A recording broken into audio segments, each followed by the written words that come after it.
magandang umaga sa inyo lahat. So, bago namin tatalakay ng ating paksa ngayong araw, gusto ko nang kayo magsigayon para sa ating for that, erase, okay? Check it, let's go. Old Bulgaria, 840 grams, peanut.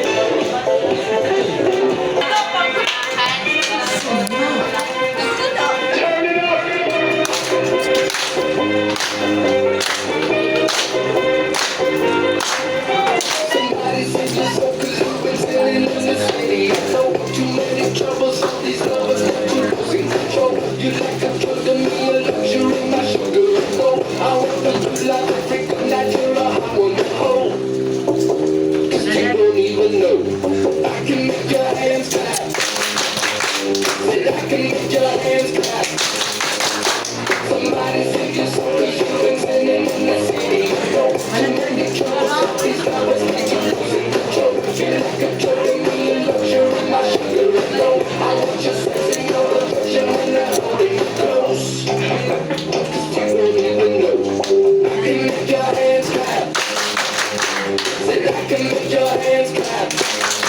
Every night when the stars come out, am I the only living soul around? Need to believe you could hold me down, cause I'm in need of something good right now. We could be screaming till the sun comes out, and when we wake we be the only sound. Get on my knees until you feel my hands down. I can make your hands clap. Tatalakayin, gusto niyo maaari ko pang basahin ng ating layunin. Talakayin mo ano ang teksto narrative. Alamin ang iba't ibang uri ng teksto narrative. Ano ang kalikasan ng teksto narrative. Okay. So, may idea na ba? May idea ka ba? Or may idea ba kayo kung ano ang tekstong naratibo? Yes. First na lang. Okay, so from narrativo, it's narrative in English. So basically, or typically, the example that I can give you is what we call a storytelling. So any books or any story, books that contain, nagsulod siya og mga story, therefore, it tells narrative, narrative text. Okay? Okay. Perfect ka ba? Okay. So, malalaman mo kung yung kasagutan mo ba ay tama pagkatapos sa basahin kung ano nga ba ang tekstong naratibo. So, ano nga ba ang tekstong naratibo? Maaari mo bang basahin lahat? Ang tekstong naratibo ay isang paraan ng pagpapahayag ng nagkukwento ng mga pangyayari o karanasan. Hindi fiksyon. Ito rin ay pwedeng nanggaling lamang sa parang-isip ng manunulat, fiksyon, sa isang maayos at malinaw na pagkakasunod-sunod. So, again, ito ay nagpapahayag na nagkukwento ng mga pangyayari o karanasan. So, base sa nakaraang grupo, alam niyo ba kung ano kahulugan ng fiksyon at di-fiksyon? Yes. So, ano ito? Ang fiksyon ay isang karmaisip lamang samantalang ang di-fiksyon ito ay nakabase sa katotohanan at sinunod. Okay, tama. So, ngayon naman, dadako tayo sa layunin ng tekstong naratibo. So, una, maglahad ng kwento. Ibasa. Ang pangunahing layunin ng tekstong naratibo ay magsalaysay ng mga pangyayari alinman sa makatotohanan o katao-isip. So, nagsasala ito ng mga pangyayari. So, ang halimbawa nito ay alamat ng pinya. So, nagsasala ito sa pangyayari ng isang bata. Kabalo mo kung saan ito ba itong alamat na pinya?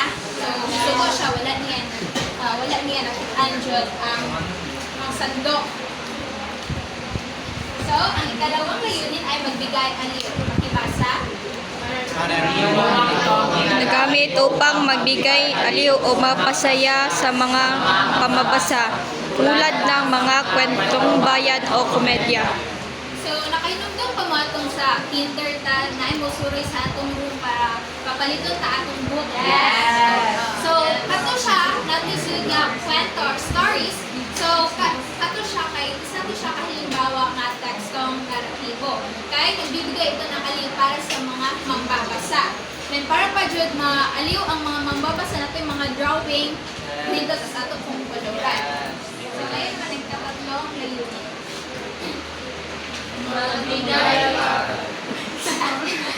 Ang ikatlong layunin ay magbigay aral.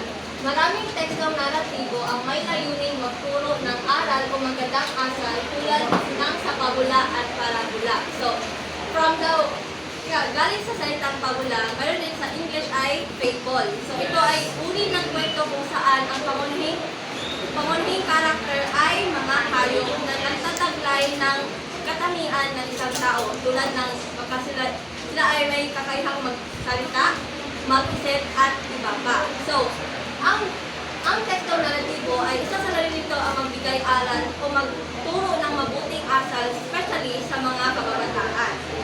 Gaya ng mga kwentong alamat kung saan mayroong mga consequences kung panitan or kung for example ay ang karakter ay hindi marunong umasa ng tama. So, ay apat naman na layunin ng tekstong naratibo ay magpakita ng kultura. So, layunin din itong ipakita ang kaugalian, tradisyon at kultura ng isang lipunan o grupo ng tao. So, gaya ng ating mga akdang pampanitikan, kalamitan nito ay mga tekstong naratibo. At kung tayo mga magbabasa ay magbabasa nito, malalaman natin kung ano ang kaugalian, kultura ng nakapaloob dito, especially sa ating mga Pinoy. For example, di ba ang alamat ay isang akdang panitikan ng Pilipinas? Sa mga alamat, masasalamin doon ang kultura ng ating bansa. Kaya nga, isa ito sa mga layunin ng tekstong naratibo. So,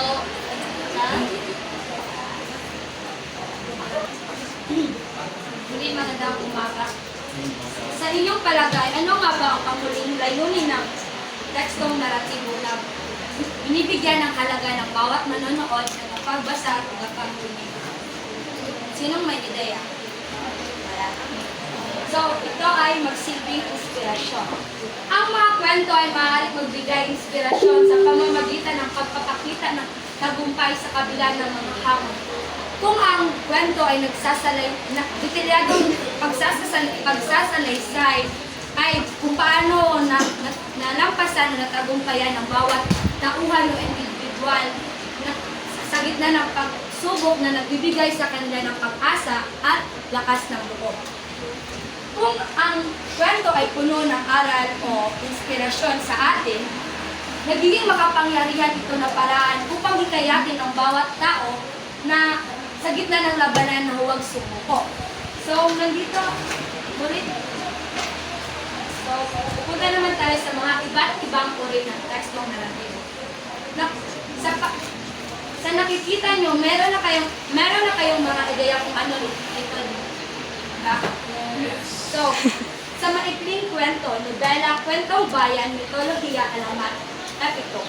So, sa nakikita nyo, like sa kanina, unong kabuok, magbigay kayo ng halimbawa na kwento na nakakuha siya ani. Na, iba, belong siya ani. Ani nga, or. Magbigay ng halimbawa. Mga kwento. Isa. Ang alamas ng mangga. Ano ang aral mo? So, ang malagang aral dito, dili ta dapat mag-assume sa time or mga promises kay naa-joy uban nga mamento broken na siya. Salamat. At sino pa? Ay, wait lang. Ginoong Garsola. Sana nakabilang ang alamat ng mangga dito sa tekstong naratibo. Bilang sa may kwento lang. Alamat na. Ay, alamat na kanina yung mag-ingon ha. Alamat.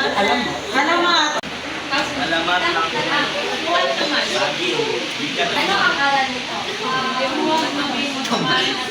Mag-speak out para sa buhay dahil hindi tayo mag-speak out, hindi tayo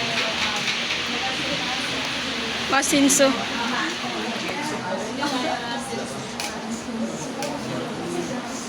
Andre.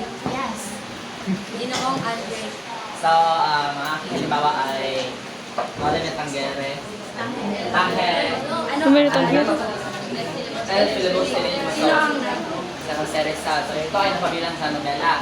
Ang Malimit Tanggere at El Filibusterismo ay tungkol sa mga naranasan ng mga Pilipino sa panahon ng ang So nice. Pagsakop. ng mga Espanyol sa atin. So, dito sa nobela na ito, ang makupang aral natin ay hindi tayo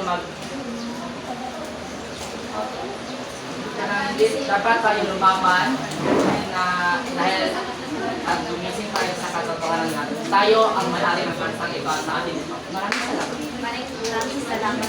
So, yan lang. So, ang mga uri nito sa tekstong naratibo, may kanya-kanya itong layunin, katangian, ngunit nagbibigay ito ng aral sa atin at inspirasyon.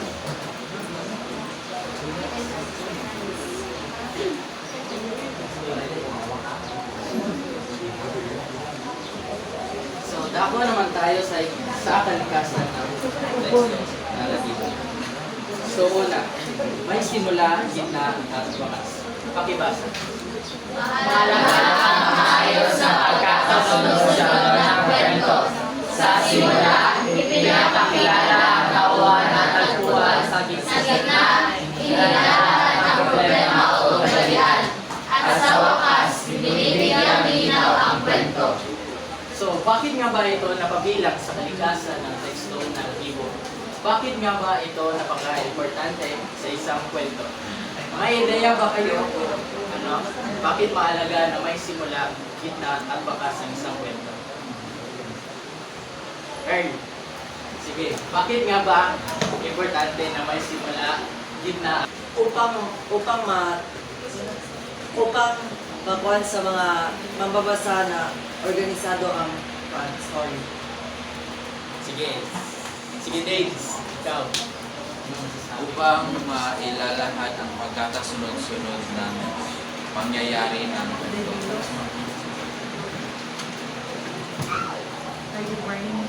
Isin. Upang mas maunawaan natin ang istorya at hindi tayo Padayon. So, pangalawa, may tauhan. Ang ibasa. Inuupo ito ng kaunahing tauhan na siyang sentro ng kwento at magpapatulong sa tauhan na nakapalalo sa kwento. So, isa rin ito sa napabilang sa kalikasan ng teksto naratibo. So, bakit nga ba? Sige, Dre. Ang isang kwento ay dapat mayroong tauhan upang ito ay magkaroon ng kabuluhan. At mas magiging maganda ang kwento kapag may tauhan na Pang mabuo. tauhan na may iba't ibang problema, at paano na ito sinusunan. Kaya magiging mas maganda ang isang kwento kapag may tauhan ito. Para Yan, tama. Kasi ang tauhan ay nagsisilbing nagbibigay kulay at buhay sa isang kwento. Dahil kung walang tauhan ng isang kwento, parang hindi magiging interesado ang mga magbabasa ng bumasa. So, may dalawang uri ng pagpapakilala sa tauhan. Una, expository. So, basa. Kung ang mga dapat salaysay ang magpapakilala o maglalawan sa pagkataon ng tauhan. So, may naintindihan ba kayo sa definasyon ng expository? Sige, sinong makapagbibigay ng halimbawa? Sige po siya. Ay, din nyo na sa IBM. Sige, sa expository. So, ako sa explain na sa Pagong at Matsing.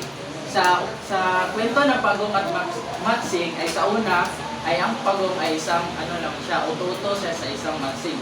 Sapagkat sa huli ay nagiging siya, inaral niya kung bakit naging tuso ang Matsing. Kaya from the simula sa kwento hanggang sa huli nagbago ang Pagong.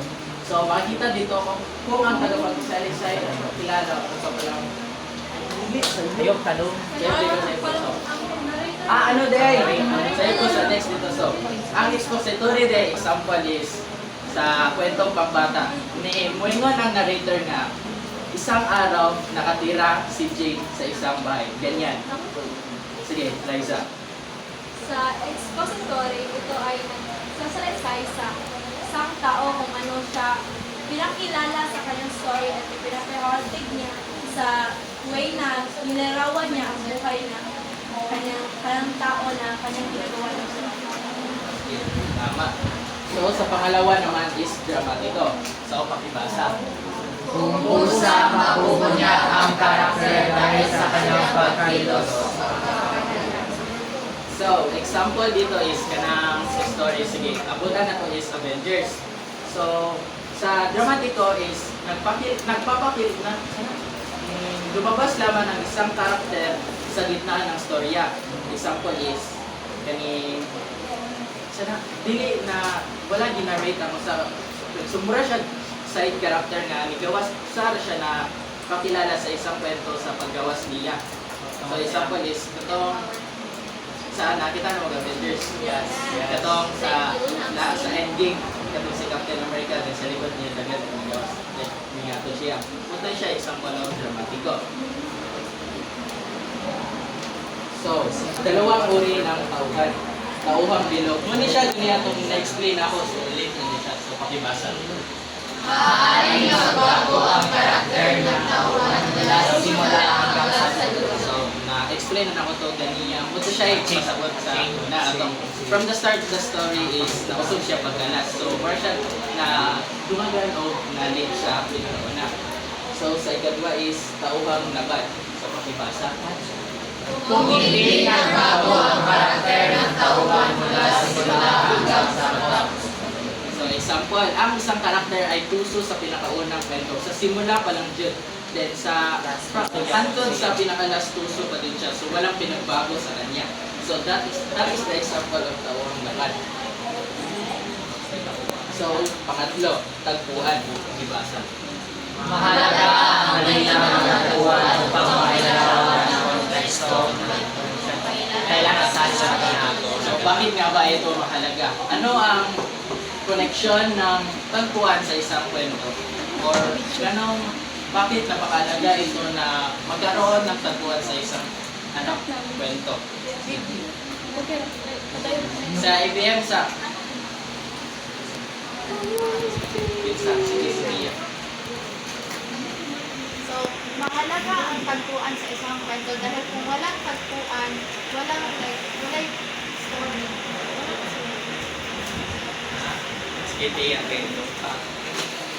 Mahalaga ang tagpuan sa isang kwento upang malaman natin saan nangyari. Tama. So, ito ay kung kailan naganap ang isang storya, kung saan ito nangyari, at kung anong oras ito nagaganap. Sige, ate. So, importante ang tagpuan. So, para po maka-imagine ta kung asa ka sila eksakto mga kuan. Sample ang kuan kay kaaway sila. So, alam niya yung tagpuan is pwede siya sa balay or sa kwarto nila sa ba. Sige, Dre. So, dapo naman tayo sa pang-apat. So, banghay pagbasa. Tumutuloy sa lampas ng kwento mula sa pagpapakilala hanggang sa kasulutan ng kasalutan hanggang sa wakas. So, sino ang may alam kung ano ang balangkas sa Diyos? Balangkas.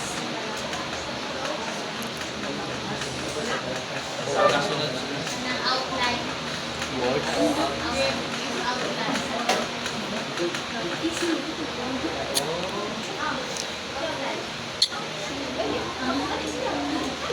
Balangkas. Yes, outline. So, banghay tumutukoy ito sa maayos at malinaw na pagkakasunod-sunod ng mga magkakaugnay na pangyayari at ano ang kaugnayan at kahulugan ng mga pangyayari ito sa binasang akda. So, meron ito, magpakilala. Kung saan ipinakilala ang mga tauhan sa ating at ang mga pangunahing problema o salungatan. Pangalawa ay ang kasukdulan. Pinakamataas na bahagi ng kwento o climax. Kakalasan. Dito nagwawakas ang tunggalian at nagpapakita ng unti-unting pagbaba ng kwento mula sa maigting na pangyayari sa kasukdulan. Wakas. Binubuo ang wakas ng kakalasan at katapusan. Ang bahaging kababasahan na magiging resolusyon ng kwento.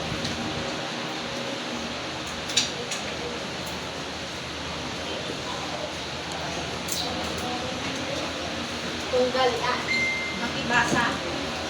Pagkilos ng kwento at maaring maging panloob, tao laban sa sarili o palabas, tao laban sa tao, kalikasan o lipunan. So, tunggalian ito ay tumutukoy sa salungatan o problema sa kwento na nagtutulak sa mga pangyayari at nagpapagalaw sa kwento. Ito ay may dalawang uri. Panloob na tunggalian. Ito ay tunggalian na isang tauhan laban sa kanyang sarili. Maaaring ito ay isang eternal na labanan ng emosyon, moralidad o papasya. So, ang halimbawa nito ay si Juan ay nakikipaglaban sa kanyang sariling pagnanais na kumain ng masarap na pagkain, kahit na alam niyang kailangan niyang magbawas ng timbang. So, ang pangalawa ay ang panlabas na tunggalian. Ito ay tunggalian sa isang tauhan laban sa ibang tauhan, kalikasan o lipunan. Tao laban sa tao, pagitan ng dalawa o higit pang mga tauhan. Tao laban sa kalikasan, sa pagitan ng isang tauhan at mga puwersa ng kalikasan, halimbawa ang bagyo at lindol. Tao laban sa lipunan, sa pagitan ng isang tauhan at mga kaugalian, batas o institusyon sa lipunan. Sa madaling salita, ang tunggalian ay nagbibigay ng tensyon at interes sa kwento at ang pagbutas nito ang kadalasan nagiging bukas ng kwento. Tema, basa. Ang diwa o pangunahing ideya ng kwento na nagbibigay ng mensahe sa magbabasa. So, ang tema, ito ay ang sentral na mensahe o aral na nais iparating ng may akda sa mambabasa. Hindi ito isang simple basa, kundi ang mas malalim na kahulugan o interpretasyon na maaaring makuha sa isang kwento. Maaaring ito ay tungkol sa pag-ibig, pagkawala, pag-asa, kalayaan o iba pang mahalagang aspeto ng buhay. So, ang tema ay nagbibigay ng kahulugan at saysay ng mga pangyayari sa kwento. Ang tema rin ay nagsisilbing aral na maaaring makuha mula sa isang kwento. Paraan ng narasyon. Ito ay isinilo kung paano isinasasay ng manunulat ang pagbubuan ng kwento. Ang ilan sa mas paraan ng pagsasalaysay ay makikita mo sa ikalapa. Ang pamamaraan ng relasyon ay tumutukoy sa paraan kung paano ikinungkwento na manunulat ang pagkabuuan ng kwento. Narito ang mga halimbawa. Dialogo. Pagbasa. Ito ay estilo ng relasyon kung saan ang pagsasalaysay ng kwento ay nagpapahalaga sa pamamagitan ng pag-uusap sa mga tauhan. Ang kwento ay isinalaysay gamit ang pag-uusap ng mga tauhan. Sa halip na direktang ikwento ng tagapagsalaysay, pinapakita ang mga pangyayari sa pamamagitan ng usapan ng mga karakter. Dito naman tayo sa foreshadowing. Foreshadowing. Ito ay ang pagbibigay ng pagbubuting ng may akda sa kung ano ang maaaring maganap sa istorya. Ang may akda ay nagbibigay ng mga pahiwatig o panatandaan sa hinahanap sa kwento. Para binibigyan ng ideya ang mababasa kung ano ang susunod na magaganap.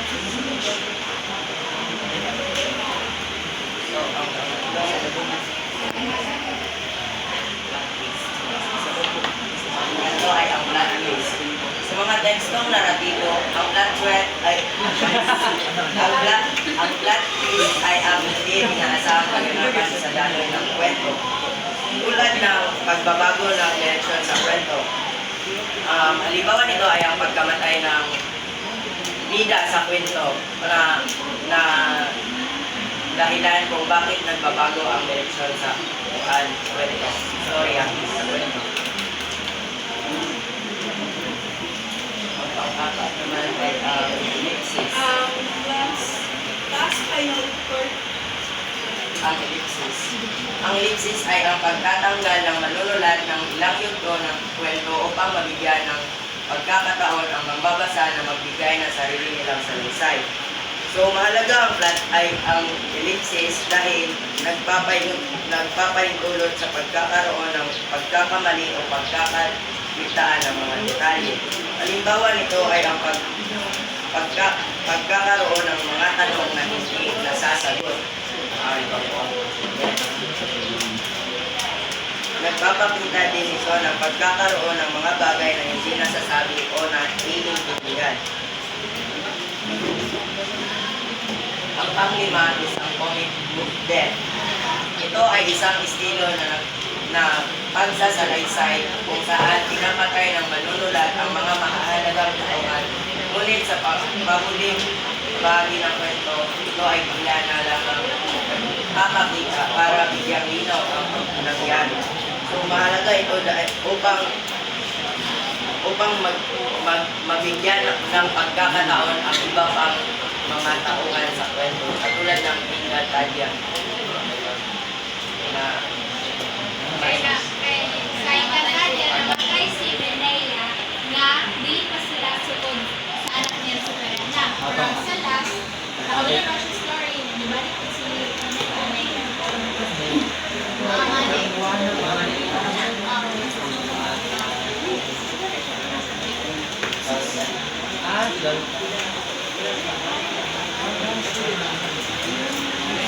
Ika-anim ay ang reverse chronology. Isang paraan ng pagsasalaysay kung saan ang kwento ay nagsisimula sa lumang bahagi hanggang makapunta sa simula. So, sa Tagalog, tinatawag ang reverse chronology na baliktad ang pagkasunod-sunod. Mula sa salitang reverse, ito ay ibinigtad na kung saan ang simula ng kwento ay naging nasa dulo at ang dulo naman ay naging nasa simula.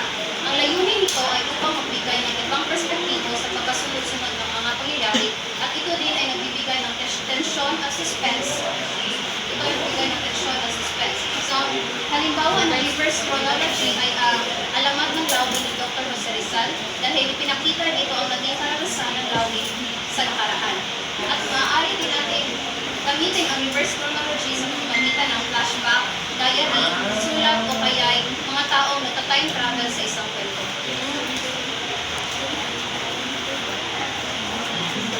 So, in medias res. Ang narasyon ay nagsisimula sa pinakabahagi ng kwento. So, ang in medias res ay isang pamamaraan ng pagsulat kung saan nagsisimula ang kwento sa pinakamahalagang bahagi o aksyon. Ang halimbawa ng in medias res ay ang Iliad ni Homer kung saan nagsisimula ang kwento sa gitna ng digmaan sa Troya.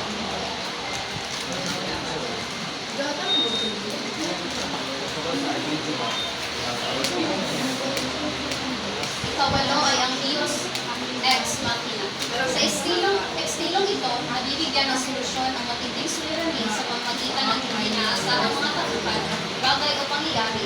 Ang mga susi sa suliranin ay hindi pinakita o pinakilala sa bandang unahan ng kwento. Sa halip, sila ay bigla na lamang sumulpot sa istorya. So, ang Deus Ex Machina ay isang pamaraan ng pagsusulat kung saan ang may hindi inasahang karakter o kaya pangyayari ang siyang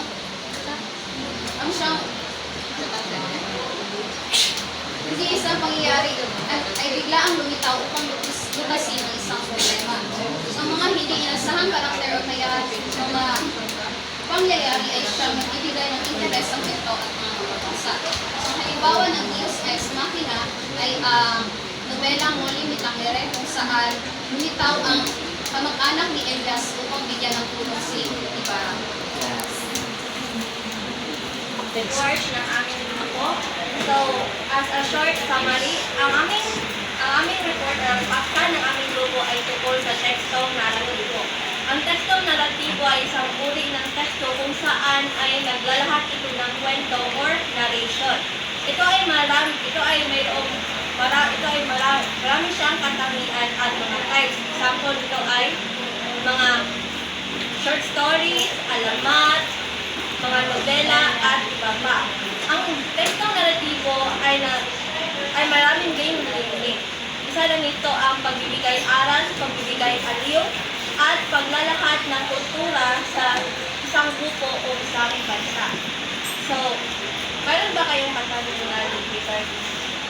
Wala na? So, yan lang po. Maraming salamat.